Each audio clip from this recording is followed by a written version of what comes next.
একজন দরবেশ কয়েকটা তোতা পাখি পালতেন। তিনি সেই তোতা পাখিদেরকে একটা কথা শিখিয়েছিলেন, শিকারী আসবে, খাবার দিবে, জাল পাতবে, ফেসে যেও না। পাখিগুলো এই কথাটা ভালোই রপ্ত করেছিল।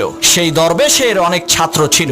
যখনই কোনো নতুন ছাত্র আসতো, তখন দরবেশ সেই ছাত্রের হাতে কিছু দানা আর জাল দিয়ে বলতেন, ওই গাছে থাকা তোতা পাখিগুলোকে ধরে নিয়ে আসো। ছাত্রটা পাখি ধরার জন্য গাছের কাছে যাওয়ার সাথে সাথে পাখিগুলো বলতে শুরু করত, শিকারী আসবে, খাবার দিবে, জাল পাতবে, ফেসে যেও না। পাখির কথা শুনে ছাত্ররা হতাশ হয়ে বলতো, এই পাখি ধরা কখনোই সম্ভব না, কিন্তু উস্তাদের হুকুম, পাখি তো ধরতেই হবে, এজন্য জাল ফেলতো। অবাক করা বিষয় হলো, জাল ফেলার সাথে সাথে পাখিগুলো জালে আটকে যেত। এর মানে হলো পাখি জানে না খাবার মানে কি, জাল মানে কি, আর ফেসে যাওয়া মানে কি। ঠিক একই ভাবে ওই তোতা পাখির মতো আমরা মন্ত্রমুগ্ধ হয়ে সুর করে কোরআন তেলাওয়াত করি, কিন্তু শয়তান জাল ফেলার সাথে সাথে আমরা শয়তানের জালে ফেসে যাই, কারণ আমরা কোরআনের অর্থ জানি না।